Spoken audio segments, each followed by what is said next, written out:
നമ്മളെ കാർ പെർഫ്യൂമാണ്. ഒരടി അടിച്ചത്, അതായത് എ സിൻ്റെ വെള്ളം അടിക്കുന്നത് നിങ്ങൾ കാറിന് ഡിക്കിയിൽ അടിച്ചാലും മതി.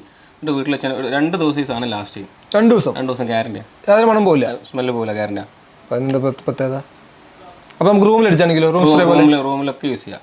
ഇത് നമ്മൾ സ്ഥിരമായിട്ട് ഹോട്ടലുകൾക്കൊക്കെ കൊടുക്കുന്നത്. നമ്മൾ സ്ഥിരമായിട്ട് റിപ്പീറ്റ് ആയിട്ട് കസ്റ്റമർ എടുക്കുന്നതാണ്. ഇത് 100 ml ബോട്ടിലാണ്. 450 ആണ് നമ്മൾ റേറ്റ് വരുന്നത്. അത് ശരി. ഇപ്പോൾ തന്നെ ഞങ്ങളിപ്പോൾ തന്നെ 2-3 പെർഫ്യൂം അടിച്ചിട്ട് ഞങ്ങൾക്ക് തന്നെ മൊത്തത്തിൽ കൺഫ്യൂഷൻ ആയി നിൽക്കുകയാണ്. നിങ്ങൾ എങ്ങനെയാണ് ഇത്രയും മണത്തിൻ്റെ ഇടയിൽ വരുന്ന മണം കറക്റ്റായിട്ട് മനസ്സിലാക്കി കൊടുക്കുക? ഏകദേശം നമ്മൾ കുറേ വർഷമാകുമ്പോൾ ചെറിയൊരു ഇത് മനസ്സിലാവും. നോട്ട്സ് മനസ്സിലാക്കാൻ പറ്റിയത് ഈ ചിലത് ഫ്ലോറലായിരിക്കും വരിക, അപ്പോൾ ചിലത് ഫ്രൂട്ടി നോട്ട് വരും. അപ്പോൾ മിക്കവാറും എല്ലാത്തിൻ്റെ ടോപ്പ് നോട്ട് മനസ്സിലാക്കി കഴിഞ്ഞാൽ ഏകദേശം പെർഫ്യൂമിൻ്റെ ഒരു നോളജ് ഉണ്ടെങ്കിൽ കുറച്ചൊക്കെ മനസ്സിലാവും. എല്ലാം മനസ്സിലാക്കാൻ പറ്റുന്ന അറിയില്ല, കുറച്ച് കഴിയുമ്പോൾ ഏകദേശം മനസ്സിലാവും. ഇവിടെ വന്നപ്പോൾ കണ്ടതിൽ എനിക്ക് ഇഷ്ടപ്പെട്ടൊരു ബാസ്ക്കറ്റ് പോലത്തെ ഇരിക്കുന്ന ഒരു സംഭവമാണ്. ബ്രോ ഇതെന്ത് സംഭവം? ഇത് അറബ്സ് ഒരു മജ്ലിസിൽ യൂസ് ചെയ്യുന്ന ഐറ്റമാണ് ഇത്. അതായത് പുകയിക്കുന്ന ഐറ്റംസ് ആണ് കൂടുതൽ ഉണ്ടാവുക. ഇത് അത്തറിൻ്റെ ബോട്ടിലാണ്.